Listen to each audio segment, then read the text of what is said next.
Et pour évoquer ensemble tous les privilèges accordés à la femme égyptienne, nous avons le plaisir d'avoir en ligne Dr Loula Zaklama, spécialiste de communication politique. Dr Loula Zaklama, bonjour et bienvenue avec nous. Merci beaucoup. Merci beaucoup. Bonne journée à tous. Et bonne fête des mères. Merci. À vous de même. Docteur Loula Zaklama, l'État accorde beaucoup d'importance à la femme, à l'autonomisation de la femme et au rôle joué par la femme. Quels sont les efforts les plus tangibles fournis par l'État de manière à favoriser une vie émancipée à la femme égyptienne? Nous avons tout ce qu'il faut pour elle émanciper. Que Dieu nous garde le président Abdel Fattah el-Sisi qui a donné beaucoup de gloire à la femme égyptienne parce que vous savez, la femme égyptienne est faite d'une façon, elle est assez solide. Depuis le temps de Hatshepsut, on est des femmes les plus solides. Les femmes égyptiennes sont solides, elles sont pour leur famille, dans l'éducation, dans la famille, dans tout ce qu'il faut pour la femme. Et encore, nous avons eu des femmes qui sont internationales, qui sont mondialement connues. Et nous continuons à travailler, nous continuons à étudier, nous continuons à lutter. Et voilà, on y arrive. Docteur Loula Zaklama, vous-même, vous avez été honorée l'année dernière en cette occasion. Alors, parlez-nous un petit peu de vos souvenirs de l'année dernière. Pour moi, vous savez, j'ai été bien honorée par des boîtes et des compagnies internationaux. Mais le plus grand plaisir pour moi, c'était être reconnue par notre président Abdel Fattah el-Sisi. Ça, pour moi, c'était le comble de toute ma vie de lutte dans ma vie professionnelle. D'être honorée par le président, c'était pour moi quelque chose de... je ne sais pas comment le décrire encore pour être reconnue comme ça par le président. Et toutes les femmes, ce n'est pas seulement moi, mais il a honoré toutes les femmes qui ont fait beaucoup pour l'économie de l'Égypte, qui ont fait beaucoup dans tous les domaines de la vie professionnelle en Égypte. Cette année aussi, en cette occasion, le chef de l'État et son épouse ont honoré la mère idéale. Quels sont les critères du choix de la mère idéale? Qui est la mère idéale? La mère idéale, c'est la femme qui donne tout pour son pays et pour sa famille. La femme idéale qui sont les femmes qui luttent beaucoup pour garder la famille et pour donner une vie assez, comment on dit, une vie aisée pour leur famille. Comme on voit, parce que les hommes travaillent beaucoup et tout ça, mais ça ne peut pas toujours être assez pour l'homme de garder toutes les dépenses, tout ce qu'il faut pour garder la famille. Et ce qui est le plus important, c'est qu'elle garde la famille en paix et elle garde toujours les valeurs de la famille. En Haute-Égypte et dans toutes les sociétés rurales, les filles, et surtout, n'avaient peut-être pas, durant les années précédentes, suffisamment de droits ou n'étaient pas suffisamment anticipées. Les filles n'allaient pas forcément aux écoles. Où en sommes-nous quant à l'amélioration de cette situation? On a fait un très grand élan dans ce domaine-là. Moi, je vois maintenant, vous savez, je suis de la Haute-Égypte, je suis née à Asiout, j'ai vécu à Asiout, et j'ai vu comment la vie a changé à la Haute-Égypte. C'est quelque chose d'incroyable, comment nous sommes arrivés à ce point. Et on a été même enviés par les États-Unis qui disent la femme égyptienne. Ils prennent en voix, nous disons que la femme égyptienne est la femme idéale, comme mère, comme épouse, comme tout. Et elles travaillent beaucoup, les femmes égyptiennes travaillent beaucoup, beaucoup. Depuis le temps de notre Hatshepsut, jusqu'à présent, les femmes égyptiennes luttent et elles travaillent. Et elles font beaucoup pour la famille et pour l'économie aussi. Elles font les small businesses, comme on dit, les small businesses. Combien de femmes maintenant, ils ont leur propre boîte de travail, ils ont leurs propres affaires de travail. Quels sont les efforts du Conseil national de la femme pour soutenir les femmes, surtout les femmes qui sont en détresse? Ils font beaucoup pour le moment, mais il faut pour plus. Pour moi, comme experte de communication, je trouve qu'ils font beaucoup, mais la communication manque beaucoup parce qu'il n'y a pas beaucoup de communication entre A à B.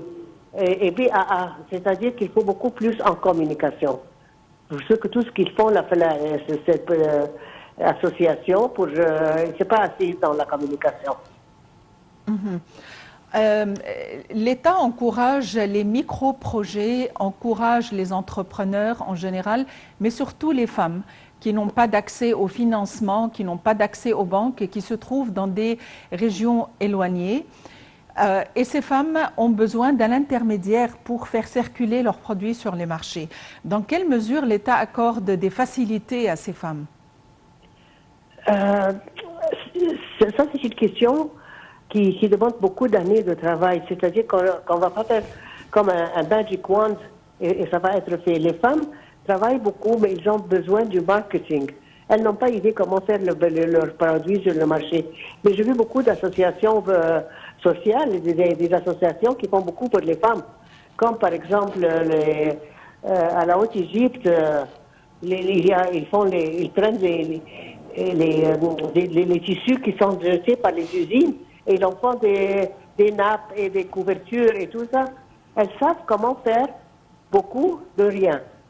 Ils prennent deux petits morceaux de tissu et ils en font une couverture. Docteur Loula Zaklama, vous êtes spécialiste de communication politique. Oui. En quoi consiste la communication politique? Quel est le rôle de la communication politique? C'est de dire la vérité.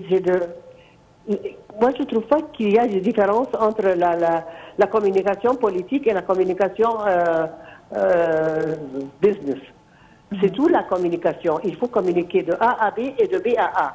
C'est-à-dire qu'il faut que le chef de l'État il communique beaucoup pour le peuple. Et en fait, il écoute aussi les demandes du peuple. Mais les femmes sont nous sommes ici, on est bien gâtés en Égypte. On est très bien gâtés. Les petites entreprises, ils sont beaucoup encouragées par le gouvernement et par le secteur privé.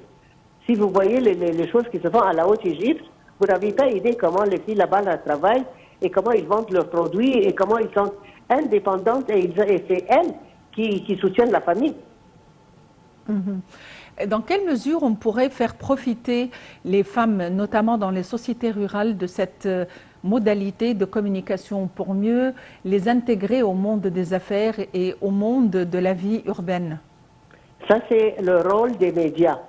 Je dois dire que le rôle des médias, c'est un rôle très important de communiquer ce que ces femmes-là font et les faire diffuser sur toute l'Égypte. Moi, je trouve que ces femmes-là, ils font beaucoup, mais ce n'est pas assez communiqué. Et moi, permettez-moi de vous dire, ça c'est le rôle des médias, de prendre les femmes, faire beaucoup des interviews avec ces femmes qui ont commencé de rien du tout, qui ont fondé des familles. Alors ça, c'est les femmes idéales qui ne sont même pas instruites, qui ne savent même pas écrire et lire, et elles font beaucoup de choses pour soutenir les familles. Beaucoup de lois ont été modifiées ou amendées. Des lois ont été promulguées pour soutenir la femme, surtout la femme dans le cas du divorce, notamment dans la Cour spécialisée des affaires de la famille. Dans quelle mesure ces lois ont rendu service aux femmes à l'heure actuelle? Est-ce que ces lois sont applicables? Est-ce que les femmes réussissent à profiter de ces lois? Je trouve que les lois sont là, mais comme je disais, parce que comme experte de communication, je trouve que ces lois-là ne sont pas assez communiquées pour la femme qui lutte tellement. La communication manque beaucoup. Il y a beaucoup qui manquent dans la communication pour donner les droits et pour faire communiquer bien les droits et de faire des visites sur place, de voir comment ces femmes-là luttent et comment elles travaillent et comment ils ont profité de ces lois.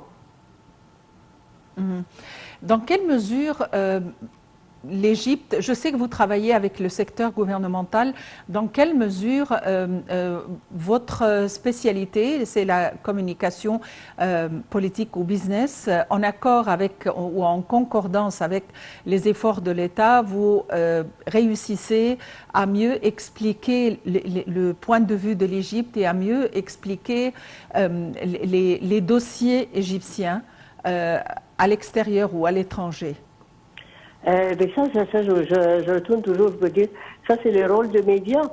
C'est le rôle des médias, c'est d'expliquer beaucoup, de faire beaucoup d'interviews avec ces femmes qui ont commencé de rien du tout, qui ont monté des affaires énormes, qui ont monté des affaires importantes ils ont soutenu leur mari, ils ont soutenu la famille. Tout ça, je retourne toujours à dire, la communication, comme on dit, c'est la colonne vertébrale de la réussite ou de la chute. Le concept des médias a changé à l'heure actuelle. Les médias ne sont plus la radio et la télévision, mais il y a les réseaux sociaux, il y a les podcasts sur Internet. Et les jeunes, surtout, ne suivent plus, a priori, les médias conventionnels. Dans quelle mesure les nouveaux médias sont mobilisés de manière à rendre service à la communication politique, si on peut le dire? Ça, c'est une question qui demande tout un workshop d'une journée. Je trouve que les médias jouent le rôle le plus important à communiquer tout ce que le gouvernement fait et mettre de l'espoir dans les jeunes. Ce que moi je vois beaucoup, c'est que je vois que les jeunes, ils ne savent pas beaucoup ce qui est valable pour eux, ce qui existe pour eux pour monter leurs propres affaires ou bien pour travailler, pour étudier. Tout ça, ce n'est pas assez. La manque de communication. Pour moi, je trouve qu'il y a un manque de communication sur tous les niveaux. Médias, les compagnies, tout ça, le manque de communication, ça manque beaucoup. Et moi, ça m'angoisse. Parce que c'est là qu'on peut communiquer de ce que les gouvernements donnent au peuple, ce que le peuple doit rendre au gouvernement. Docteur Lula Zaklama, vous êtes spécialiste de communication politique. Merci beaucoup pour votre intervention et encore une fois, bonne fête des mères. Eh bien voilà, le mois de mars est un mois splendide de célébration, de fête et surtout que après-demain doit commencer le mois béni du Ramadan, donc ce serait l'occasion pour rajouter aux célébrations que nous avons, aux moments de joie que nous avons. Donc reste à souhaiter une excellente fête des mères à toutes les femmes, une excellente fête du printemps à toutes les femmes et à vous donner rendez-vous demain à la même heure. Merci et au revoir.